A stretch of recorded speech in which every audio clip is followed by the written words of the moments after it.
Bonjour, c'est Jules Lavie pour Code Source, le podcast d'actualité du Parisien. Le fiasco de Naïsna, c'était il y a tout juste 10 ans. Le 20 juin 2010, pendant le mondial de football en Afrique du Sud, Franck Ribéry, Patrice Evra et les autres Bleus refusent de descendre du bus pour s'entraîner en réaction à l'éviction de Nicolas Anelka qui avait insulté le sélectionneur Raymond Domenech.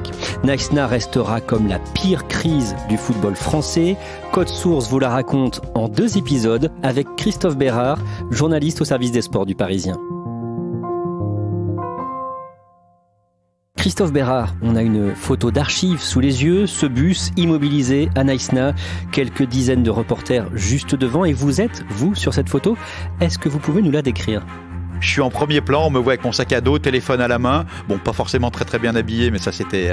j'étais pas censé être sur une photo. Je me dis, 10 ans après, j'ai eu une chance énorme d'être là ce jour-là. Ça reste un de mes plus grands souvenirs de journaliste de ma carrière. C'était inattendu et surtout c'était comme une espèce de pièce de théâtre où à la fin, les masques tombent. Tout a été incroyable ce jour-là. Pourtant, vous n'aviez pas vraiment très envie d'aller couvrir cet entraînement. Ah, je vais être très franc, j'avais pas du tout envie d'y aller. Pourquoi ? Parce qu'en fait, c'était perdre quelque part 2 ou 3 heures pour rien, parce que on devait prendre un bus sécurisé par la police sud-africaine pour aller se rendre sur le terrain d'entraînement. Et le premier quart d'heure nous était ouvert, c'est-à-dire qu'en fait, on aurait eu juste le droit d'assister à l'échauffement des 23 Bleus qui auraient couru. On aurait juste eu droit à ça et on serait remonté dans un bus qui nous aurait ramené sans parler aux joueurs, sans même assister à l'entraînement, sans voir. Il y avait objectivement ce jour-là, on était censé pas apprendre grand-chose.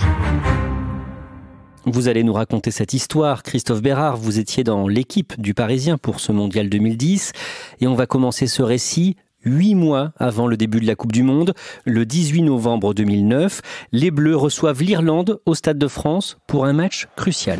C'est un match de barrage, c'est-à-dire que le vainqueur de ce match obtiendra un ticket qualificatif pour le mondial en Afrique du Sud. Alors au match aller en Irlande, tout s'est très bien passé. La France s'est imposée 1-0, but de Nicolas Anelka. Le plus dur est fait. Et à la surprise générale, au Stade de France, la France joue n'importe comment, déjoue complètement. Elle est menée 1-0, elle est en prolongation, il y a toujours 1-0. Là, on est parti pour aller à une séance de tir au but. Et puis tout à coup, il va y avoir un événement. Ballon dosé dans la surface, parce qu'il sortent pas, ils sortent pas.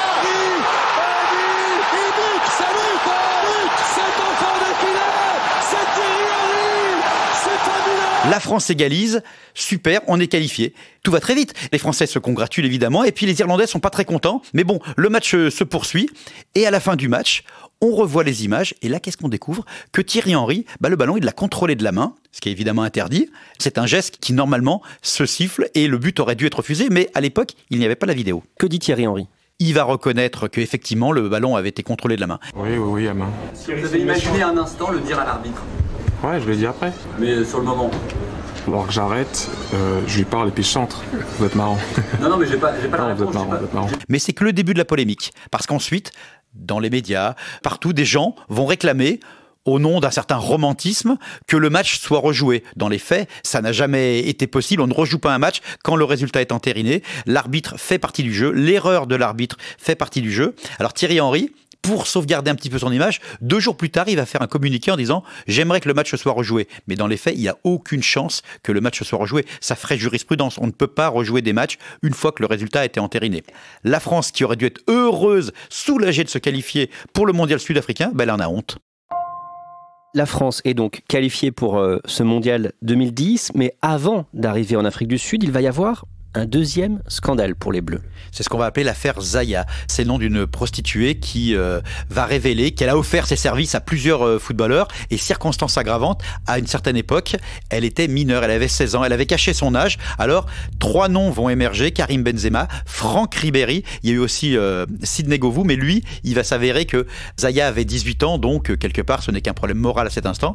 Mais c'est surtout Franck Ribéry qui va se retrouver un petit peu dans l'œil du cyclone. Ça lève le voile sur des pratiques, disons, assez communes à ce moment-là chez les footballeurs français, c'est-à-dire que, pas une majorité, mais une certaine partie d'entre eux n'hésitent pas à utiliser les services d'escort girl, notamment quand ils sont en rassemblement des matchs d'équipe de France où là, ils ne sont pas chez eux. Donc ça lève le voile sur des méthodes un peu ragoûtantes. Comment il y a des intermédiaires qui rabattent et qui font venir ces filles. C'est une face assez sale et obscure du football français qui est mise au jour. L'affaire fait un grand scandale. Karim Benzema et Franck Ribéry seront blanchis dans ce dossier, mais des années plus tard. Le 11 mai, Raymond Domenech est invité sur le plateau de TF1 pour dévoiler la liste des 23 joueurs retenus pour le mondial. Est-ce qu'il garde ceux qui sont impliqués dans l'affaire Zaya? Il va garder Sidney Govou, il va garder Franck Ribéry, mais qui va sélectionner pour des raisons sportives. Et il va se passer des services de Benzema également pour des raisons sportives. Il a une année difficile, il fallait faire des choix, mais il a un âge qui lui permet de rêver encore, et j'espère que justement ça va lui permettre de se battre. Dans l'esprit de Domenech, l'affaire Zaya, qui a beaucoup pollué l'ambiance, ne va pas servir de déclencheur pour sélectionner ou non des joueurs. Ce qui peut se passer à côté n'a pas d'incidence pour moi, c'est le joueur de talent qui m'intéresse. Le mondial en Afrique du Sud va se disputer du 11 juin au 11 juillet 2010 et les Bleus vont passer la compétition dans la ville de Naïsna. Naïsna, c'est une petite ville côtière au bord de l'océan Indien qui avait été choisie comme lieu de résidence par l'équipe de France parce qu'il y avait un hôtel qui était assez protégé des regards, surveillé par la police sud-africaine, où ils pouvaient être tranquilles sur les hauteurs de Naïsna. L'hôtel s'appelait le Petzula Resort, qui est un hôtel assez luxueux. Et ce lieu avait été choisi pour sa situation géographique. Il y avait un aéroport pas loin et les Bleus pouvaient assez facilement se rendre sur les différents lieux des matchs. Là aussi, il va y avoir une nouvelle polémique. Ramayad, la secrétaire d'État au sport, déclenche une polémique sur le prix des chambres du Petzula Resort, 580 € la chambre d'hôtel. Moi, j'aurais pas choisi cet hôtel personnellement. L'Espagne, par exemple, a choisi un campus universitaire. Ce qui compte en attendant, laissez-moi terminer, c'est le résultat sportif des Bleus dans les prochains jours. Et ce que j'attends de l'équipe de France, c'est qu'elle montre son meilleur visage sur le plan sportif et qu'elle nous éblouisse par ses résultats plutôt que par le clinquant des hôtels. J'imagine que ça agace les joueurs. Ah, ça va plus que les agacer. C'est-à-dire qu'au-delà de Raymond Domenech qui va un peu lui répondre, quelques jours plus tard, il y a une visite d'un township au-dessus de Naïsna qui est prévue avec Ramayad et les joueurs vont faire en sorte de la snobber. Elle ne verra que les dirigeants du foot français. Les joueurs sont furieux contre cette sortie qu'ils estiment complètement hors de propos. Avec toutes ces polémiques, comment le sélectionneur Raymond Domenech aborde ce mondial? Alors officiellement, il est plein d'enthousiasme, de confiance, tout va bien. Il faut savoir qu'à ce moment-là, Raymond Domenech joue un petit peu la politique de la frontière fermée, c'est-à-dire pour jouer heureux, jouons cachés, et il cache l'équipe de France, qui est l'équipe qui se montre le moins au public, qui va très peu s'entraîner avec du public. C'était l'équipe invisible du mondial, et Raymond Domenech joue un petit peu de cette carte, mais en fait, effectivement, c'est qu'une façade. Rappelez-nous, qui est Raymond Domenech? Raymond Domenech qui avait demandé la main de la journaliste Estelle Denis juste après l'élimination des Bleus par l'Italie dès le premier tour du championnat d'Europe 2008. Raymond Domenech, c'est le sélectionneur de l'équipe de France depuis 2004. À son crédit, il y a la fameuse finale du Mondial 2006, mais surtout, 2 ans plus tard, à l'Euro 2008, c'est un échec considérable et il a manœuvré habilement en coulisses pour conserver son poste alors que d'autres candidats comme Didier Deschamps auraient pu être intéressés. Et cette manœuvre politique qui, sur l'instant, lui permet de conserver son poste, va lui créer beaucoup d'inimitié, voire de mépris au sein de l'équipe de France. Les cadres, officiellement, adorent Raymond Domenech, mais en réalité, ils le détestent.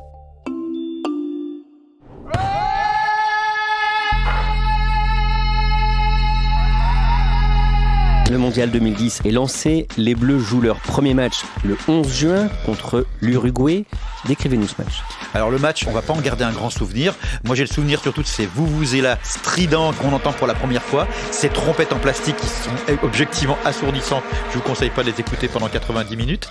Il fait froid au Cap et le match est terne et ça se termine par un 0-0 assez terne, assez pauvre. L'équipe de France a pas forcément raté son entrée, mais on voit pas grand-chose du jeu de l'équipe de France. Après cette entrée en matière timide, la France joue contre le Mexique. Grosse désillusion, c'est-à-dire que l'équipe de France, qui est censée monter en puissance, elle va baisser d'un cran. Au final, elle s'incline 2-0 et il n'y a rien à dire. Et là, un match nul pour commencer, une défaite. Ensuite, la situation est catastrophique. La France est quasiment éliminée. C'est-à-dire quasiment éliminée ? Pour se qualifier pour le tour suivant, il faut qu'elle batte absolument l'Afrique du Sud par une large victoire et espérer que le Mexique et l'Uruguay ne fassent pas match nul. Dans les faits, ça devient très très compliqué. Les chances de qualification deviennent ténues. J'ai pas de mots. Ouais, c'est une vraie déception pour tous les gens, pour tous ceux qui y croyaient. Je crois qu'il y a de bonnes intentions, il y a des envies, mais voilà, il y a toujours quelque chose qui coince, qui n'a pas réussi à se mettre en marche, qui n'a pas réussi à fonctionner. L'équipe de France a déjoué, elle n'a pas vraiment respecté les consignes tactiques. Clairement, l'équipe de France, lui, a échappé ce jour-là. 2 jours après la défaite contre le Mexique, la une du journal L'Équipe du 19 juin est un coup de tonnerre en France. On y lit en une « Va te faire enculer, sale fils de pute » qui sont les mots qu'aurait proféré Nicolas Anelka à la mi-temps de France-Mexique. Et évidemment, cette une va avoir un impact incroyable en France. C'est écrit noir sur blanc à la une du grand quotidien sportif. Oui, parce que c'est ces mots qui sont normalement des insultes qu'on se profère, c'est pas des insultes qui s'écrivent. Donc effectivement, la force de l'écrit, la force de la une va donner une dimension incroyable. C'est surtout en France, à l'ouverture des journaux le matin, que ça va avoir un retentissement incroyable. Déjà au niveau politique, c'est que d'un coup, à l'Élysée, on s'étouffe. Nicolas Sarkozy, grand fan de football, s'étouffe en voyant ça et tout de suite téléphone à Roselyne Bachelot, la ministre des Sports qui est sur place, qui est chargée de demander des comptes au président de la Fédération française Jean-Pierre Escalette, à Raymond Domenech, aux joueurs. Bref, la machine s'emballe et elle ne va pas s'arrêter. Et là, tous les médias parlent que de ça. Forcément, un joueur qui insulte son sélectionneur dans le vestiaire à la mi-temps, sous le maillot de l'équipe de France, Nicolas Anelka, qui est un joueur qui est assez connu, emblématique, Raymond Domenech, le cocktail est détonnant. Alors ensuite, est-ce qu'il a bien dit ces mots, etc. Mais d'un coup, la machine s'est emballée. Est-ce qu'il a bien dit ces mots? Alors, deux versions vont s'opposer, évidemment la une de l'équipe. Certains joueurs vont nous dire ensuite, c'est pas exactement comme ça que ça s'est dit. Anelka dira lui-même plus tard qu'il aurait dit « Enculé, tu as qu'à la faire ton équipe de merde ».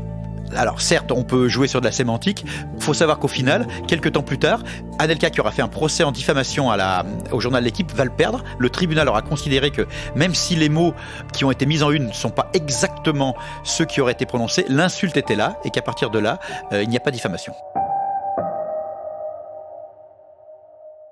L'insulte est bien là, en tout cas, et c'est le sélectionneur Raymond Domenech qui est insulté. Comment est-ce qu'il réagit, lui ? Alors Domenech, il est quand même très embêté évidemment que ça sorte. Lui, il est pour une sanction à minima en interne, que Nicolas Anelka fasse des excuses devant le reste de l'équipe, éventuellement qu'il rate un match, et on en reste là. C'est sa position. Mais c'est trop tard pour avoir une solution de ce type ? Oui, c'est trop tard parce que le pouvoir politique s'en est mêlé. La Fédération française organise en catastrophe une conférence de presse à Naïsna, où n'est pas convié Raymond Domenech, mais Jean-Pierre Escalette, le président, et Patrice Evra, le capitaine. Et cette conférence de presse, qui est censée calmer les esprits, elle va s'avérer catastrophique pour l'image des Bleus. Christophe Bérard, vous y êtes à cette conférence de presse. Est-ce que vous pouvez nous la raconter ? Elle est surréaliste. On a Jean-Pierre Escalette qui essaie de prendre la parole, mais tout ce qu'il dit, en fait, n'est pas audible. Et d'un coup, Patrice Evra, qui était censé ramener le calme dans l'auditoire, expliquer que tous les joueurs sont solidaires, etc., d'un coup va avoir cette phrase terrible. Le problème de l'équipe de France, c'est pas Anelka. C'est le traître qui est parmi nous. Parce qu'il faut le dire. Comment cette chose a pu sortir dans la presse ? Puisqu'il n'y avait que nous, les joueurs et le staff. Moi, la question qu'il faut se poser, c'est ce traître qu'il faut éliminer du groupe. Traduction, les insultes, c'est pas grave. Nous, ce qui nous choque, c'est que ça soit sorti. Et cette sortie-là, mais elle va être terriblement contre-productive pour les Bleus. Qu'est-ce qui se dit après, chez les journalistes notamment ? Il n'y a plus de pouvoir fédéral. Jean-Pierre Escalette, qui était censé être le maître d'école et ramener tout le monde dans le rang, est complètement dépassé par la parole de son capitaine. On comprend d'un coup qu'il n'y a plus personne pour diriger le navire équipe de France, ni comme sélectionneur, ni comme capitaine, ni comme président. Le bateau part à volo. Le capitaine des Bleus, Patrice Evra, il est ami avec Nicolas Anelka ? Oui, il est ami avec Nicolas Anelka, il est ami avec beaucoup. Mais le problème, c'est qu'il réagit avec son cœur. Il est capitaine par défaut. Il est nommé juste avant le mondial par Raymond Domenech, alors que d'autres joueurs auraient espéré, au nom de leur expérience, voir s'enrouler le brassard autour du bras. Mais il n'a pas le niveau de charisme pour être un meneur d'hommes. Ça, c'est le problème. Est-ce qu'on sait ce qui se dit, ce qu'il se passe à ce moment-là au sein des Bleus ? Ils veulent donc savoir qui a parlé aux journalistes de l'équipe ? À cet instant, il y a une paranoïa énorme en équipe de France. Qui est le traître ? Qui a parlé ? Oui, effectivement, la seule chose qui alimente leur conversation, c'est qui a parlé. Et on va savoir ensuite que eux, ils vont se réunir et ils ont un soupçon sur un homme. Qui ? Ils pensent tous que c'est Raymond Domenech. Ils sont dans un tel état de paranoïa, ils pensent que c'est Raymond Domenech lui-même, ça va s'avérer complètement faux, qui aurait organisé la fuite. On en est là dans l'esprit de l'équipe de France. Que se passe-t-il après cette conférence de presse ? Le président Escalette demande des excuses publiques à Nicolas Anelka, condition sine qua non pour son maintien en bleu. Anelka refuse. Il dit oui, je suis d'accord pour m'excuser devant les joueurs et le staff, mais hors de question que je le fasse devant les médias. Devant ce refus, la décision tombe comme un coup près. Nicolas Anelka est exclu de l'équipe de France. Il a quelques heures pour quitter Naïsna et rejoindre la France. Qui a pris cette décision ?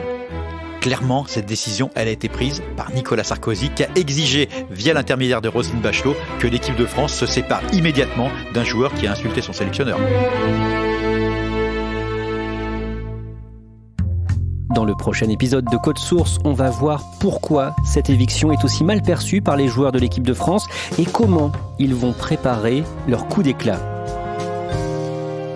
Merci à Christophe Bérard. Code Source est le podcast d'actualité du Parisien, disponible chaque soir du lundi au vendredi. Cet épisode a été conçu et préparé par Benjamin Boucriche, production Marion Botorel et Thibault Lambert, réalisation Benoît Gillon. Si vous aimez Code Source, n'oubliez pas de vous abonner et de laisser un commentaire sur votre application de podcast préférée, comme Apple Podcast ou Podcast Addict. Vous pouvez aussi nous faire des retours directement. codesource@leparisien.fr.